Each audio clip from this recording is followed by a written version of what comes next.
Oh, well, hello there. Welcome back to the Pit Stop Ranch. This video, we are going to discuss magnetos. So, magneto is a AC generator that uses permanent magnets. And that's all there is to it, and have a great day. That's the end of our discussion. Tune in next time. Wait, it's not what you wanted to know about them? I see. Okay, well, what I just said is 100% true. It's a generator that produces an alternating current.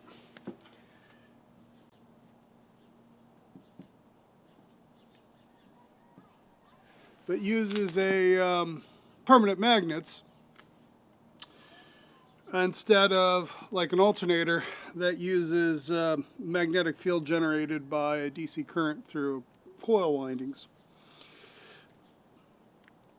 Now, that's the current source that the automotive ignition magnetos, or I should say the spark ignition internal combustion engine magnetos that we're discussing today, come from. So if this is your AC generator, this thing comes out to a coil.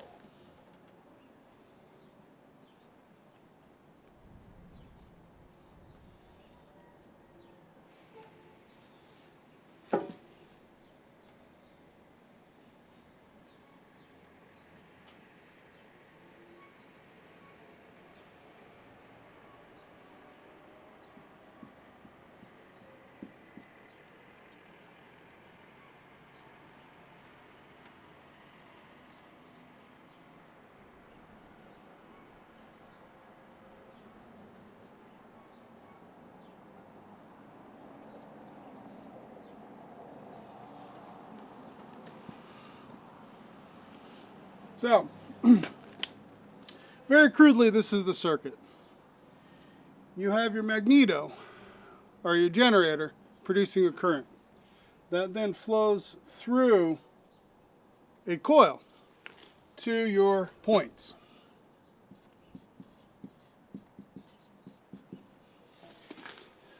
Now, your points open when your rotor on your distributor is pointing here at one of the posts on your distributor, and then the points open, collapses the field in the coil windings, induces a much higher voltage current in the secondary windings, which then come out across your rotor to your terminal, which then goes to your spark plug. You got spark. And that is it in a nutshell. Basically, from here over is a points ignition. You just have, instead of using battery power to run this whole system, you have this separate AC generator. If everything's timed correctly, you get a maximum, you're getting this alternating current peaks coming through the coil, are probably timed with opening and closing the points to get a maximum spark. So a good magneto will get a very, very hot spark just when you want it. And since they're not relying on any other external electronics and so forth, as long as the engine's turning and as long as the magnets are healthy inside your generator, you're going to produce a spark, period. Now, if you were to go here,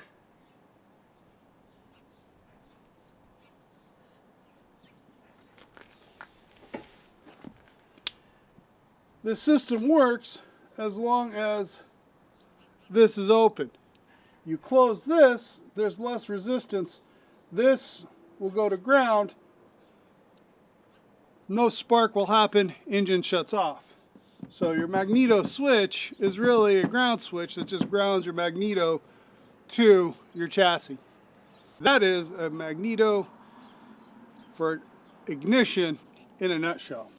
We decided to get we wanted magnetos for the Trog engine as well as the 59A that I'm currently working on, as well as the 8BA that we plan on running on the dry lake bed. And of course, when asked why a magneto, the only meaningful answers that we could come up with were they're cool but race car. And it sparked a curious debate in the mind of how exactly does a magneto work and why are they special. So, did what everyone else did, Googled it, read the Wikipedia doc, and now we're going to go ahead and I'll explain to you exactly how they work, and so you're the wiser just like we are.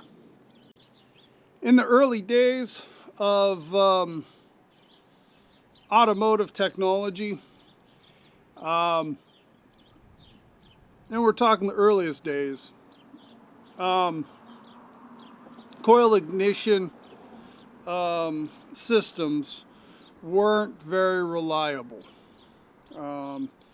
The manufacturing technology, the materials, etc., that wasn't terribly reliable. And one of the things that happened was in aircraft engines, they went ahead and developed the magneto as an ignition system, so that everything was self-contained within a single unit to generate it had the power generation and the timing in one unit. And that simplified a lot of the rest of the system. Automotive technology developing in parallel, and since a lot of your high-end cars were doing their best to emulate or ape aircraft technology, the magnetos were a common ignition system in a lot of your higher-end cars. And then gradually you saw the points coil style battery based ignitions take over. Considerably less expensive. The reliability came up dramatically. Worked quite well. And however, in the race world, a lot of guys coming back from the war, a lot of aircraft mechanics became hot rodders.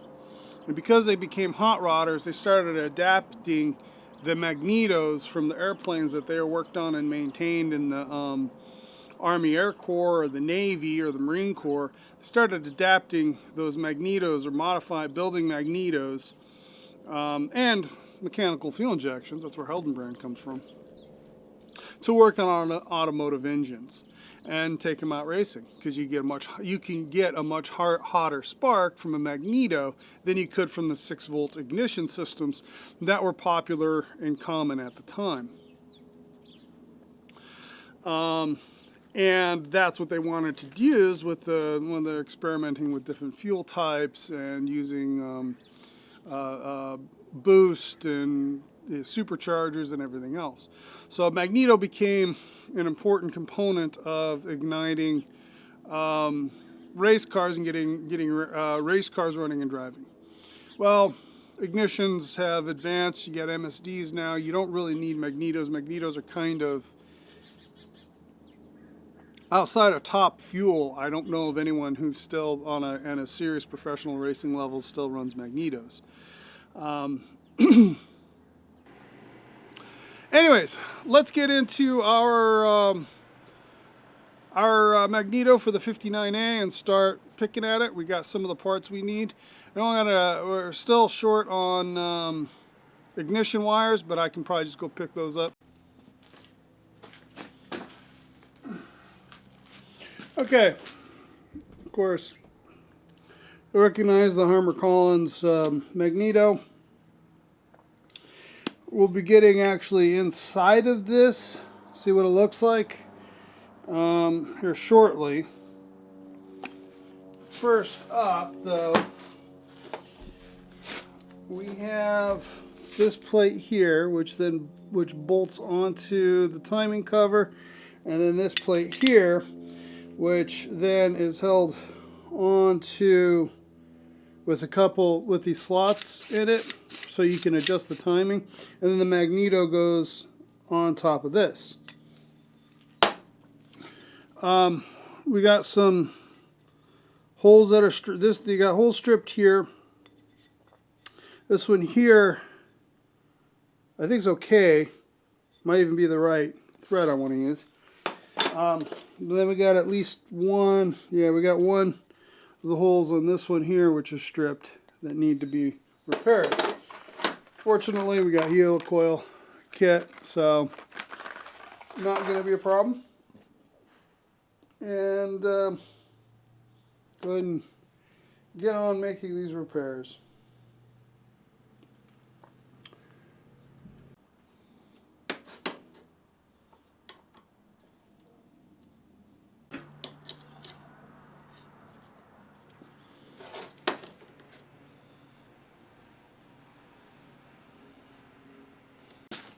I want to red Loctite these helicoils in, give them a chance to good and dry.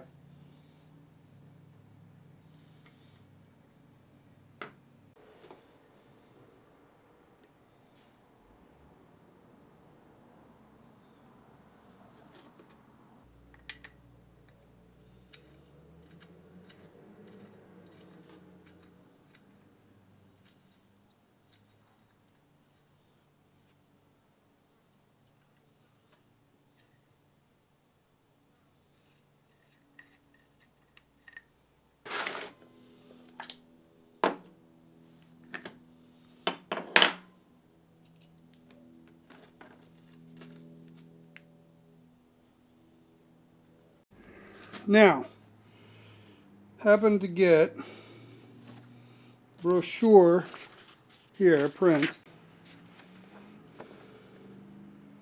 some instructions, exploded view with the parts list, and drawing. I'm going to use this to help us figure out everything.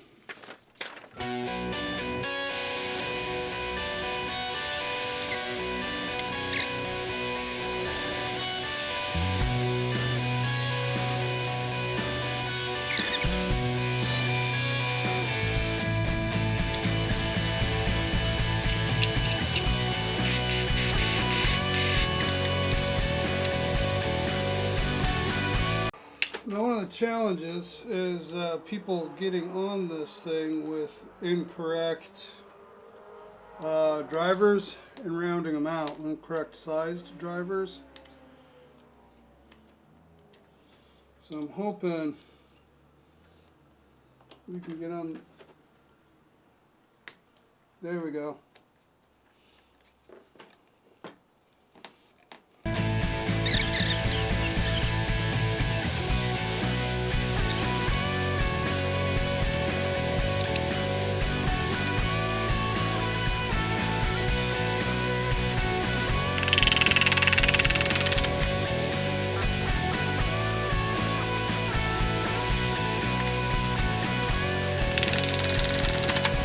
We're missing some stuff. We're missing the coil. Right there. So these clips hold coil on, I guess. So that's important. Alright,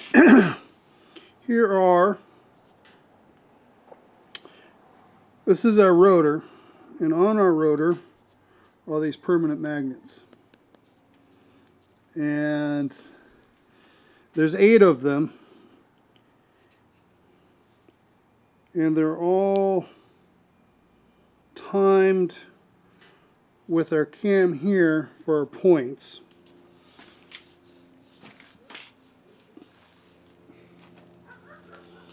So as the rotor turns,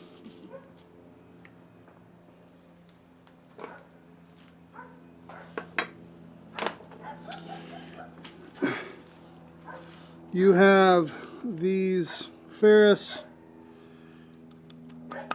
plates here attached down, and this induces a current into the coil, which is missing. Okay, so I've got a coil on order. It'll be in a few days. But before I get there, I can partially assemble it, so at least it's partially back together and isn't in pieces. Okay, so it has been a little while, but went to Corello Magnetos, about 45 minutes down the freeway from me, and talked to Tom. Fantastic, great guy. Been in business for 30 odd years. And at this point here, he just does it to keep busy and doesn't do it because he needs the money. He just enjoys doing it. And he was good enough to get me stuff I needed, as well as part numbers for everything else.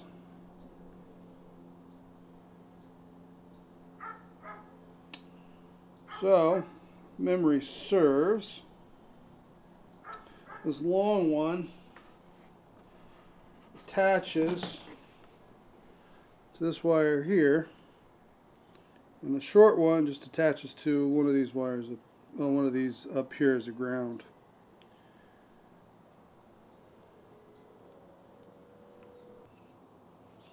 Something like that. And there's some clips that I have that go in here.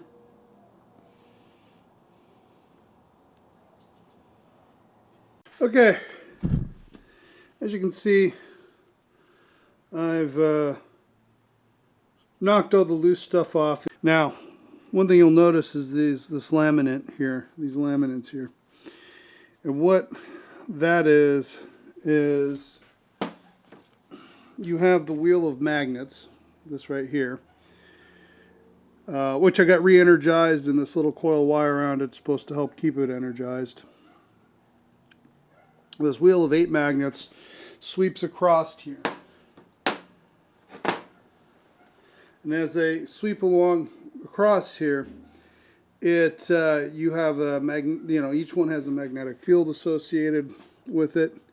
And as they sweep across here, the change in magnetic field for each side of these results in the creating a current within each one, and it has very poor conductivity between laminates, but good conductivity across here, which then increases, doesn't amplify, but it focuses that magnetic field and current generation, so that it then gets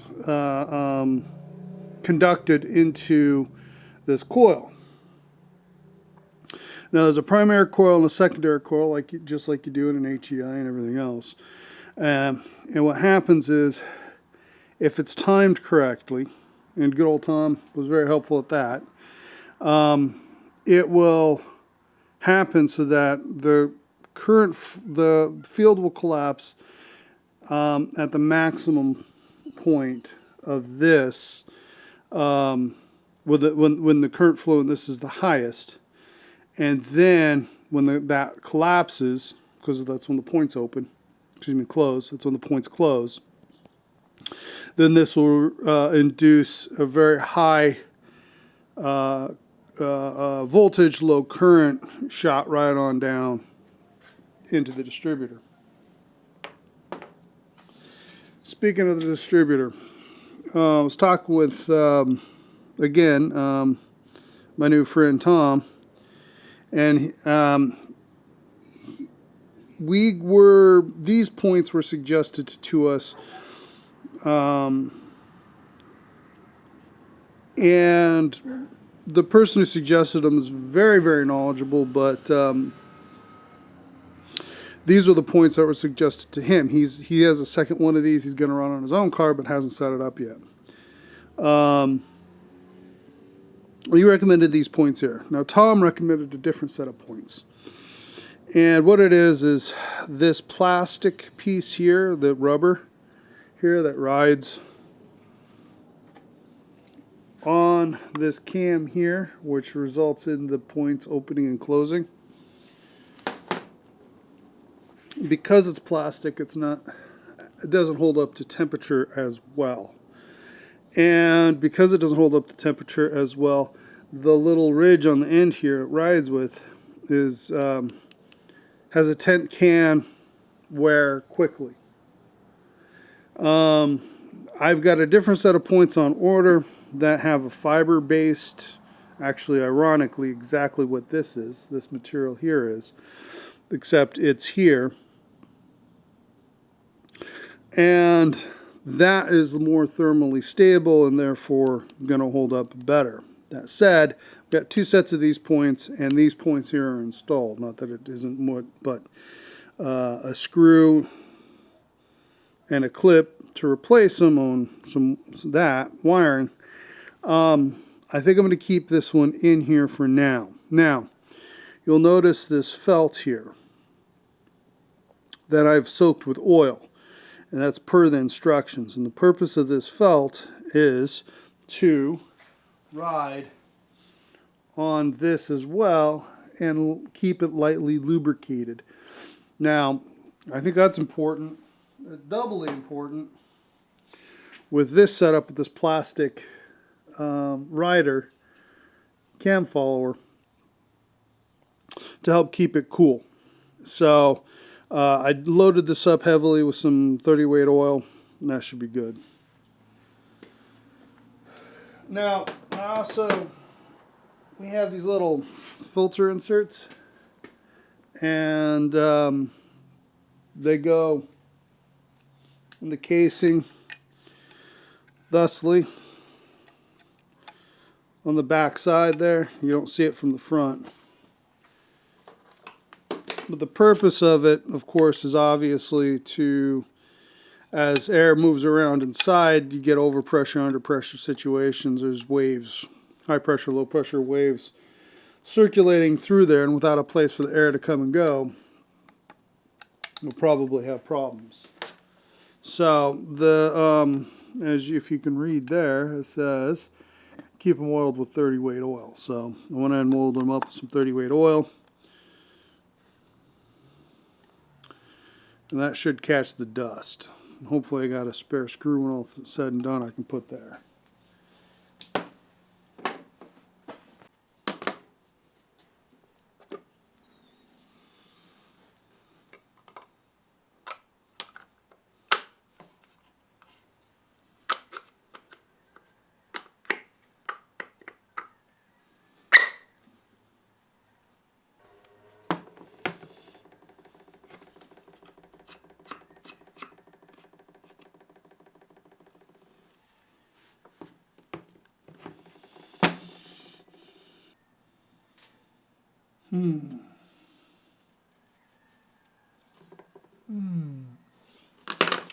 Okay, my problem is, I think I got an okay, acceptable gap here, but over here, and both of these are touching because these pins or these springs are clamping it in like this, nice and tight. So these are pivoted, and since these were loose, when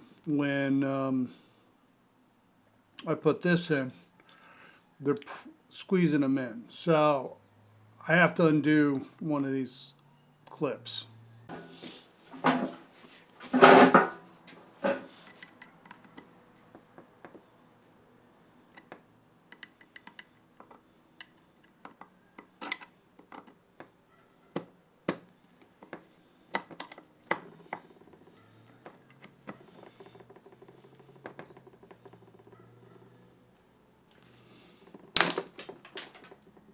Oh shit. I found it, and it's broken.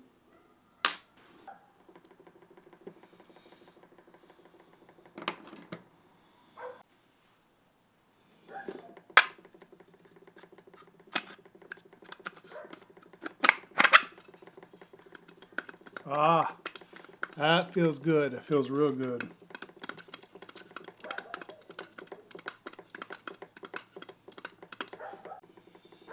Now I need to figure out what to do about this.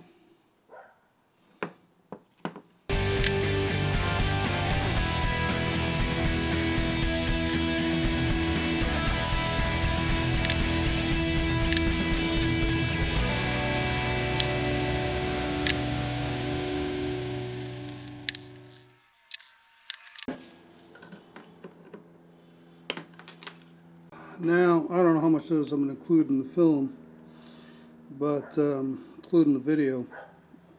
But this is kind of soft, crappy wire, and at these high tension points, I do fear it'll break when this is vibrating.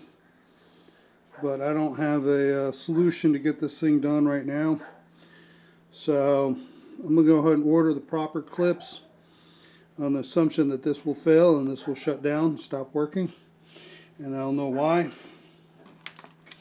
So I'll talk to Tom about that. Now this feels good. Okay, we have to set the points gap at 15 thousandths of an inch.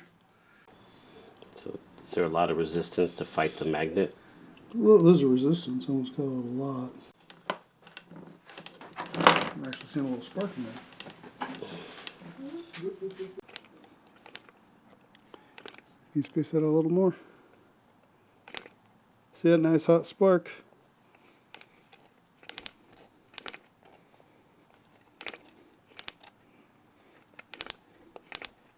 That's why you build a magneto. And that's also how we know It works. it works. So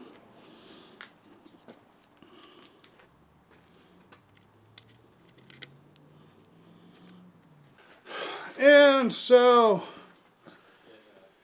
the next step on this journey is to get everything lined up, all the timing, everything lined up, and toss this in with it lined up, pointing at the #1 cylinder. I'm going to do our best to do that, but that'll be on the next video. Quite happy with the way this has turned out.